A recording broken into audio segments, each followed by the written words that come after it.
Currently जो मुल्की हालात हैं हमारे वो वाकई बिल्कुल अनस्टेबल हैं। तो उस सिचुएशन में अगर देखा जाए तो 10 लाख का बजट अरेंज करना भी बहुत मुश्किल है। बिल्कुल। सो या अगर किसी के पास 10 लाख का बजट है तो वो स्टूडेंट जो है उसको चाहिए कि वो गल्फ कंट्रीज की साइड पर अपना रुझान बढ़ाए, क्योंकि उधर ये है कि वहाँ पे स्पेसिफिकली अगर आप ओमान की बात करें तो LLC मिल जाता है एक स्टूडेंट को 8 से 10 लाख में, जिसके बाद वो स्टूडेंट एलिजिबल हो जाता है जॉब्स के लिए भी और बिजनेस के लिए भी। So that would be the right choice in this budget. 10 lakh अगर आपके पास हैं तो आप ओमान में एलएलसी बनवाएं और वहां जाकर अपना बिजनेस भी स्टार्ट करें। और अगर आप जॉब करना चाहते हैं तो जॉब भी करें। जी, दोनों अपॉर्चुनिटीज अवेलेबल हैं।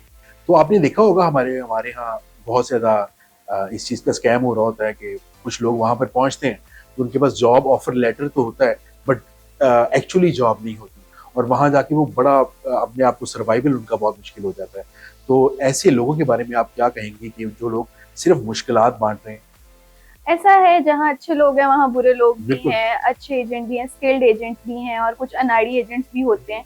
तो उसमें ये है कि जो स्टूडेंट अपना प्रोसेस करवा रहा है उसको थोड़ा सा टेक्निकली देखना होता है इस सबको।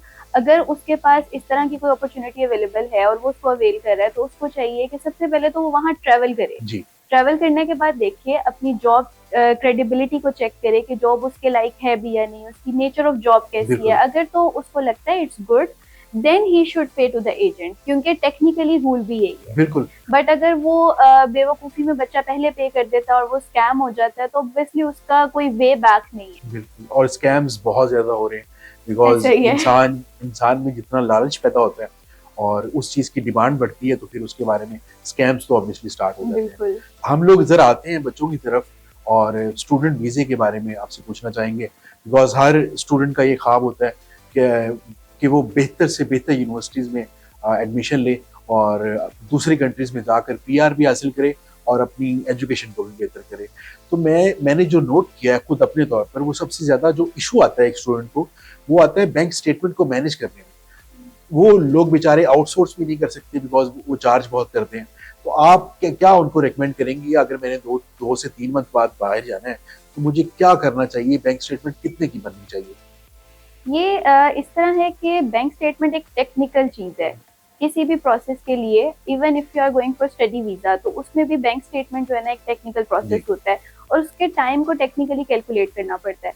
अगर आप बैंक स्टेटमेंट की बात करें उसकी मेंटेनेंस की, सो हर डेस्टिनेशन के लिए बैंक स्टेटमेंट का टाइम फ्रेम डिफरेंट है एंड अमाउंट भी डिफरेंट है। बट येस, अगर आप वैसे जेनेरिकली बात करें like if you are going to UK तो यूके के स्टूडेंट को 28 डेज की बैंक स्टेटमेंट मैच्योर करनी है फॉर कैश, ठीक हो गया। एंड देन उसी स्टूडेंट को अपनी बैंक स्टेटमेंट मैच्योर करनी है for same 28 days for visa, visa. Okay. क्योंकि UK we I will check your fund. बिल्कुल। तो उसमें ये है कि आपको अपने बैंक अकाउंट में वो अमाउंट मेंटेन रखनी है। ये और कितनी अमाउंट होती है रफली? अगर हम बात करें यूके के बारे में बात करें तो वहां पर कितनी अमाउंट आपके बैंक में होनी चाहिए to get the visa?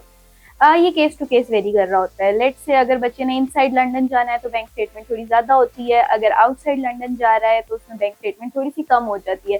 But अगर आप एक एवरेज और कैलकुलेटिव बात करें तो उसमें ये है कि बैंक स्टेटमेंट जो रिक्वायर्ड होती है वो 70 to 80 lakhs की रिक्वायर्ड होती है for masters, and then undergraduate का डिफरेंट क्राइटेरिया, रिमेनिंग फी होती है, उसमें आपके लिविंग कॉस्ट होती है, एंड देन उसकी जो मेंटेनेंस है वो 28 डेज की होना बहुत जरूरी है for cash and 28 days for for visa. Visa. 70 से 80 लाख बहुत ज्यादा है। हर स्टूडेंट इसको अफोर्ड नहीं कर सकता। मुझे ये बताएं कि इसके अलावा कोई हल है हमारे पास? वैसे हमारे पास पाकिस्तानियों के पास जुगाड़ बहुत होते हैं, तो इसका कोई जुगाड़ है?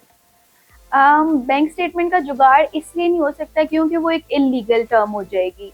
जैसे आपने अभी मेंशन किया कि अगर किसी से मैनेज भी करते हैं तो पीपल चार्ज फॉर इट। बिल्कुल। तो we usually do not recommend students for this. Like आपकी फैमिली में फंड्स हैं, आपके फादर के पास फंड्स हैं, आपके पास कोई प्रॉपर्टी, आप उसे सेल करके फंड स्टोर कर लेते हैं। लाइक फंड्स तो आपके पास स्टोर्ड है ना, you are not going to pay all of that amount, you बिल्कुल। Just need to maintain that amount in your bank account, and then उसके बाद जब आपका कैश आ जाता है एंड वीजा आ जाता है you can utilize that amount. But if you are going to the other way, like आप इन्वेस्टर्स हाँ, के पास जाते बिल्कुल। हैं या कुछ ऐसा करते हैं, ऑब्वियसली एक तो आप अमाउंट रख रहे होते हैं लेकिन उसके साथ साथ फिर इन्वेस्टर उसके ऊपर अपनी मर्जी की परसेंटेज चार्ज कर रहा होता है। एंड जो जितने भी बड़े एजेंट्स हैं मार्केट में उनके कंपनी एसओपीज के अंदर ये चीज इलीगल काउंट होती है।